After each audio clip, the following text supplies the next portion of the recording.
Assalamualaikum warahmatullahi wabarakatuh. Alhamdulillah wassalatu wassalamu ala Rasulillah la haula wala quwata illa billah ma ba'du. Suatu ketika saya mendengar ceramahnya Al-Maghfurullah Kiai Haji Zainuddin MZ. Beliau pernah kunjungan ke suatu pondok pesantren di Jawa Timur, nggak tahu di mana. Saya nggak menghafal pondoknya. Lalu ternyata di sana ada wiritan yang nggak dicontohkan oleh Nabi. Anggaplah orang-orang bilangnya itu bid'ah. Karena nggak ada contoh dari Nabi, para sahabat, tabiin, dan segala macamnya. Bid'ah. Anggaplah bid'ah. Karena memang nggak dicontohkan. Hal yang baru. Wiritan tersebut adalah Ana Abdullah, Ana Abdullah, Ana Abdullah, Ana Abdullah. Itu terus diulang-ulang. Biasanya wiritan itu kan la ilaha illallah atau tasbih, tahmid, takbir, tahlil.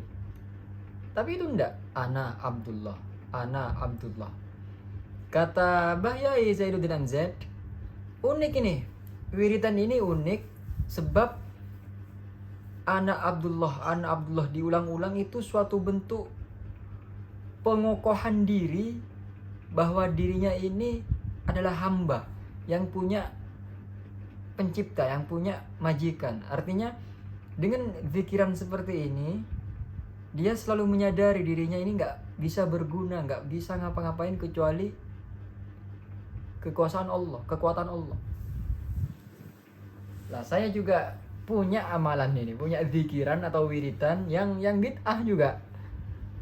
Tapi luar biasa menurut saya sendiri. Karena suatu ketika saya mendengar ceramah, tauhid kita ini masih nol sebenarnya.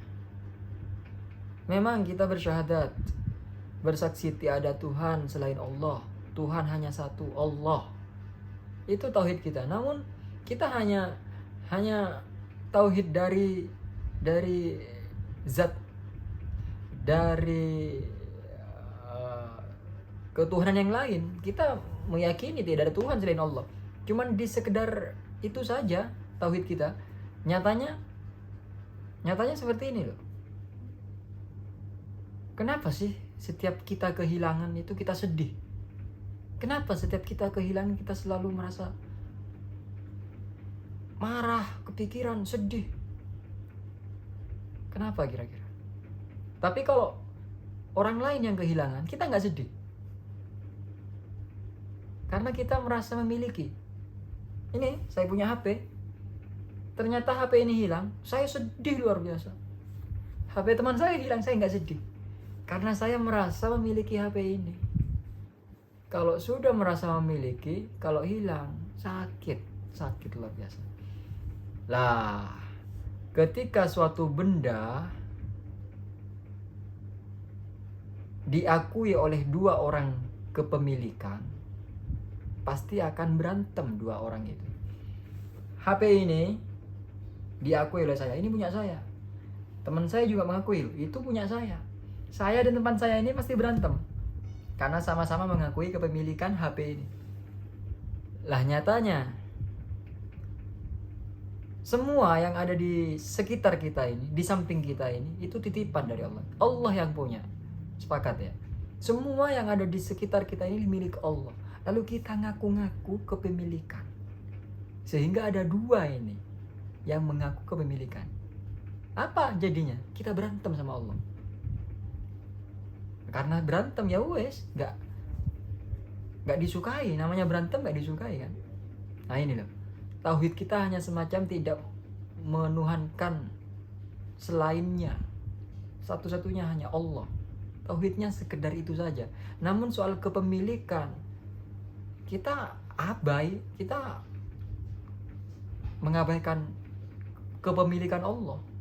Seakan-akan semua ini punya kita, dan kita nggak rela kalau kehilangan. Lupa. Makanya ketika ada musibah, harusnya kita bilang apa? Inna lillah wa inna ilaihi rajiun. Makanya saya ingin muncul suatu gagasan. Wah, ini dijadikan pikiran bagus ini. Dijadikan wiritan. Inna lillah, inna lillah, inna lillah. Dihitung terus. Innalillah, innalillah, innalillah, innalillah, innalillah. Artinya maksud saya untuk pengokohan bahwa segala sesuatu yang kita miliki itu milik Allah, titipan. Jadi suatu ketika barang yang kita sayangi hilang, ayo innalillah, innalillah, ini punya Allah, ini punya Allah. Ini teorinya doang, susah, penerapannya susah. Tapi ya paling tidak kita sudah tahu segelumit dari ilmu kehidupan ini ya. Innalillah, innalillah, innalillah. Bid'ah ini bid'ah. Tapi semoga bermanfaat. Intinya saya ingin memberitahukan bahwa iya ya, kita ini gak punya apa-apa. Kita lahir ke dunia gak bawa apa-apa. Lalu kita dikasih HP. Ya memang orang tua kita yang ngasih, atau kita kerja lalu punya HP. Tapi pada hakikatnya turunannya itu semuanya kan dari Allah, ngasih Allah. Dipinjamkan ya, tak kasih pinjaman berupa pekerjaan, gajinya dibelikan HP. HP ini jatuhnya ya pinjaman juga punyanya Allah.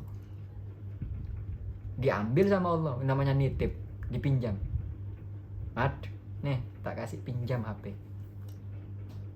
Waktunya habis, Mat ambil. Lah kok sedih, kok ngomong wong hanya titipan kok. Makanya almarhumullah Kiai Haji Zainuddin Amjad mesti kalau soal tasawuf mencontohkan tukang parkir. Tukang parkir itu luar biasa itu. Banyak mobil, gak sombong. Gak ada mobil, ludes semua, gak sedih. Karena emang titipan. Nah ini, itu tasawufnya tukang parkir. Kalau ada mobil banyak, gak sombong. Satu persatu keluar bahkan habis semua, gak sedih. Karena titipan. Cuman tasawufnya jika diteruskan, tukang parkir itu tidak merasa memiliki, tapi hanya dititipi. Jika tukang parkir itu menjaga titipan, ya, menjaga dengan betul-betul, ketika pemiliknya datang, oh mobilku dijaga rek, makasih Pak Supir, dikasih imbalan. Tapi ketika tukang parkir dititipi mobil, pemiliknya keluar, mobilnya diutak-atik, spionnya dibengkok-bengkokkan, bannya digemboskan. Pemiliknya datang balik, loh kenapa kok rusak begini? Tukang parkir ini yang bikin ulah, marah pemiliknya. Sama seperti Allah, Allah ngasih titipan, kita nggak jaga titipan itu, marah Allah. Tapi ketika kita dikasih titipan, dikasih amanah, lalu kita melaksanakan amanah itu, digaji kita, dikasih apa? Ya pahala, entah balasan yang lain dan segala macam. Mungkin seperti itu ya, mungkin seperti itu. Mohon maaf, semoga bermanfaat. Assalamualaikum warahmatullahi wabarakatuh.